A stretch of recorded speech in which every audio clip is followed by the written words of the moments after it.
Holbrook New Media. This is Jeffrey K. Holbrook of holbrooknewmedia.com. There won't be a regular episode today, but have you ever wondered what happens when an episode of a show like Geoff and Jeffrey is over? While doing the show, we are streaming live on YouTube on the RELATEcasts network. The streaming lags behind us by a minute or two, so the first thing we do is wait in silence for the RELATEcast video ending that Geoff triggers to finish. I am monitoring the live stream on my end, so we wait to make sure it ends and confirms that the stream is offline. I am also doing my own audio recording for the podcast that comes out the following Monday. Many times I let the recording continue until we hang up the Skype call. On episode 32, I did this, and I thought since we are not having a Geoff and Jeffrey this week, you may want to hear our after-show conversation. This is unedited and finishes with the sound of the call termination. We hope you enjoy this look behind the scenes. We appreciate you for listening and encourage you to go to RELATEcasts.com to check out the video version of the show.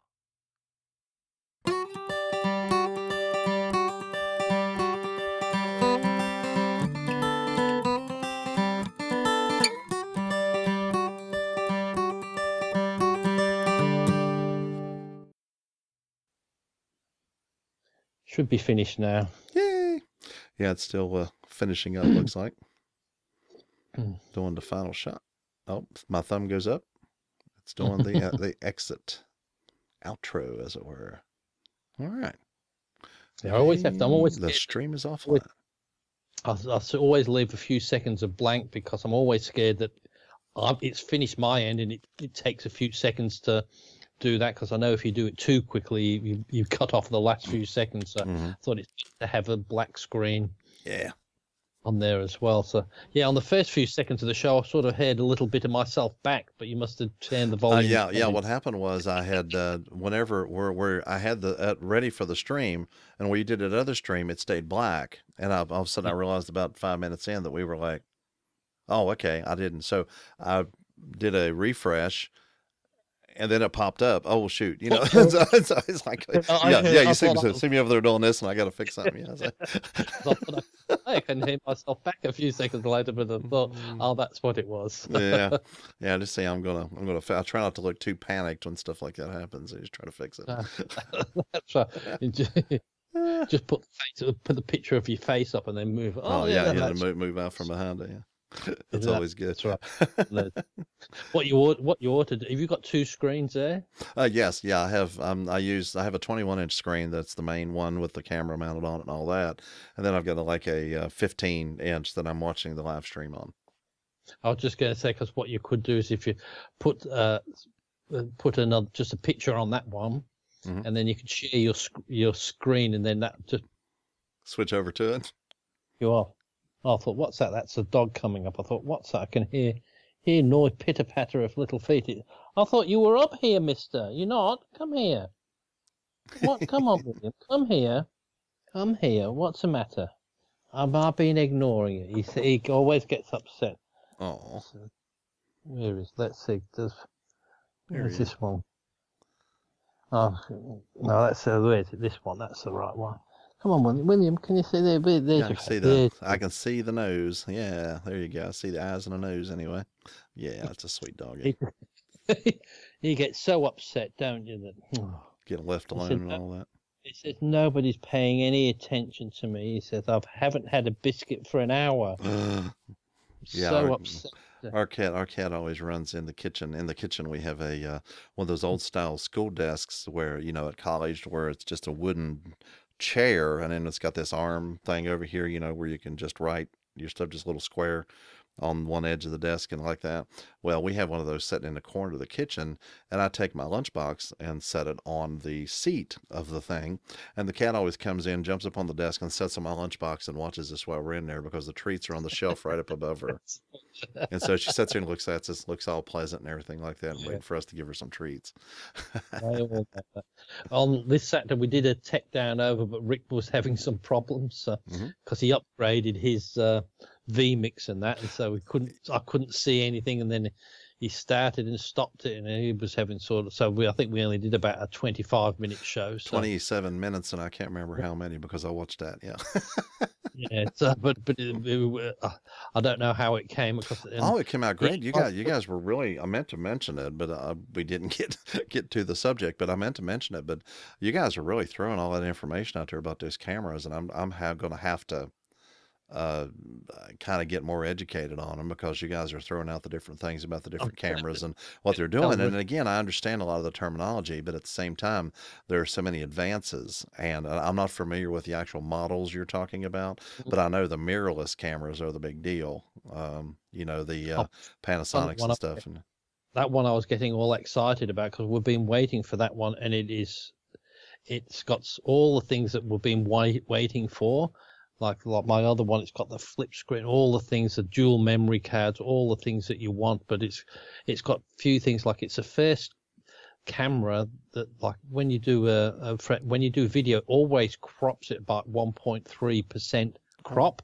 So whatever you film on a picture, it's about a third smaller when you do video on all cameras, on all these DSLRs. Well, that's sad. This is the first one that doesn't. It does the full frame of the camera. It's not a full, but the full sensor. So is that the GH5 you're talking about that just not came out? Yeah. So the same as a still picture, you'll get the proper 16:9 full frame of the sensor on there, where none of the others do that. So it's got a few unique features that really make it. And like, I don't know if you know, but a lot of the professional ones now use the GH4 to do adverts and a lot of that on it in the 4K, because it's such a well-known camera and easy to use and good quality. Nearly a lot of people are using that for the documentary filming and all that, rather that don't want to spend tens of thousands on big cameras and that. But it's just so good. I'm getting tempted. So, but said that's going to be about $3,600 for me here. So I'm not going to be tempted very quickly. So. I sold one of my other Panasonic video cameras for $2,000. So. I don't really have anything I can sell to get that money to do that type of thing. You guys have a tendency to recycle. A lot of your things. You buy things, and Rick's bad about buying and then selling them and then buying something else.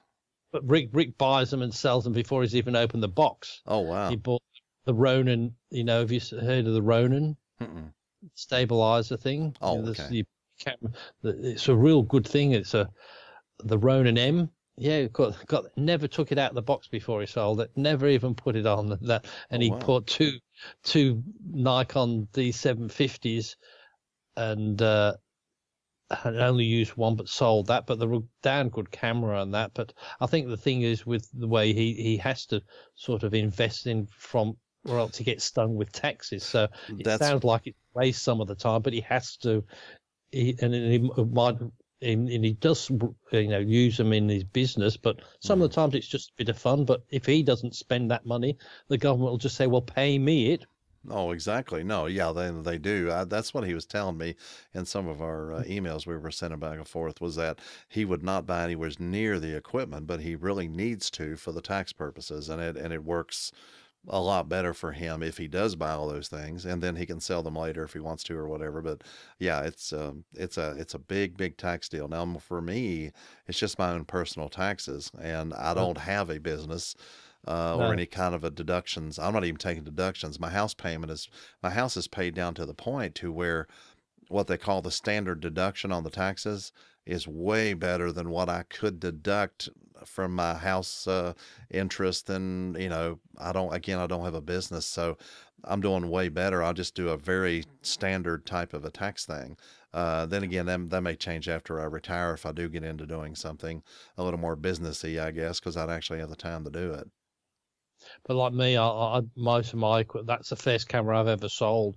Like I usually buy things and keep them, and if I hate selling them. So if it's like I've got my old Canon digital videotape camera. Wow. But like that, I'm not going to sell it. But if somebody wanted it and they found, I'll give them it. But the thing is, why keep this one? And I just had to unplug it. It's got a connection in here, a connection that goes into the camera on there. And what it does, I'm using that as an analog to digital converter. Okay. So I'll plug in from a video recorder or anything, and it converts that and goes out there into the. So I'm using it's just going through that, and that's all I use this for, not as a video camera, but just as a analog to digital converter. Okay. And then you can see what's coming through on the screen, Very on the nice. back of. And as I said, but that was only about $600 in its heyday, but it will be about 60 cents worth for nobody's going to buy that sort of thing. And then usually if I'm something, if somebody's I'll give them when it's old camera. I'll say, well, you can have that if somebody found an interest. We're kind of big about giving things away. We gave a computer. I've given a couple of computers to a guy at work. Well, I guess 3 different computers I've given to people I've worked with. No, 4. I just thought of another one. 4 over the last few years. There's been computers that I no longer had a use for, and we've given them to people. I've given people cameras. Again, of course, my daughter. That's not like giving something to somebody outside the family, but I gave her all my Canon equipment that I used for my regular photography, my SLR. But like you say, I'm expecting that with all these mirrorless cameras coming out, that the SLRs with mirrors in them will probably be coming down fairly drastically, probably soon, I would think. Well, they are getting much cheaper, like the Canon 80D, which is still one of my favorites. I like out there. It's quite reasonable, under $1,000 for that. Okay. And but the main thing I just like with the mirrorless is I'm not that good. I like to see what I'm getting a bit in the lens, and that's the thing is where if you know what you're doing, you'll get much more time out of the one with the mirrors in there. But if you're doing stills, that's probably better than video. Whereas video on you can't look through the viewfinder when it's doing video because the shutter goes up. Right. You can't see anything. Right. When most of the time when you're doing video outside, well, you can't usually see the LCD screen, so you're just flying blind a lot of the time, whereas the mirrorless, you can put it up to your eye and see it clearly through the viewfinder on that. But big thing I like with the mirrorless is just the weight. You can have one, and I've got my Panasonic, and every time I take it out, I have to check the bag because I'm convinced it's not in there. Well, and then with the Canon, when I know because I know it's not too heavy, but it's not outrageous. These ones are so light, it makes a big difference on them. But I think it's like when digital cameras came out, people said, "Oh no way, we're never like them. We'll just use the film cameras." And now with the accepted digital, now it's no mirrorless. The mirror's much better, and I think you'll see eventually that they'll just go by the wayside as well. And one has a hybrid out that you can flick a switch and have it a mirrorless or a mirrored. Wow! So you can so they've got. I think it's a Pentax. They've got a hybrid, so you can have the best of both worlds. But but as I said, it all depends what you're wanting them for. Sure. Okay. Anyway, I've got to go. It's 12 minutes past 10. So I'll start early in the morning anyway. But I think in the German WebEx we've been having late at night. He's in England at the moment, and he decided he's going to do it late at night in England time. So that makes it 7:30 tomorrow morning. Okay. Well, I'm already in at 7. I start at 7:30 anyway, but I've got to be there a little bit just in case, just make sure set up for the meeting anyway. But that's I like that because it won't be a long meeting because it'll be late his time, so he'll want to go rather than when we do it late at night. They don't seem to be too bothered about hurrying up because it's 7 o'clock in the morning their time, so we can get it back the other way. So sure. Revenge. Okay, have a good one, sir. Now, do you mind what I was going to do as well on the YouTube ones and that? I was going to go and pinch, your little comments you put on there and put them on the YouTube things. Well, anytime you want to. Jeffrey, get together and do all the little comments and you put on on your audio ones. So I might put those on there. Copy them. I had a bunch of. I used to do some really, really heavy duty show notes, and lately I've had something that I'm just moving from one to the next with the basic links and things like that that a person would need. So, but I haven't done any extensive show notes for probably 10 or 12 episodes probably. But oh no, anything like that, you are totally authorized to pinch it and put it wherever you want it.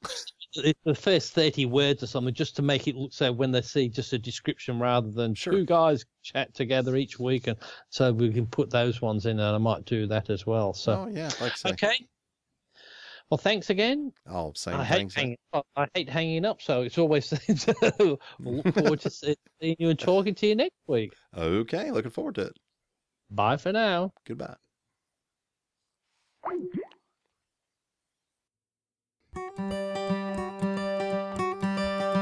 Thank you so much for listening. Links for a free subscription, feedback, and everything else we do is at holbrooknewmedia.com. You can find all things Geoff Blanchard at geoffblanchard.com.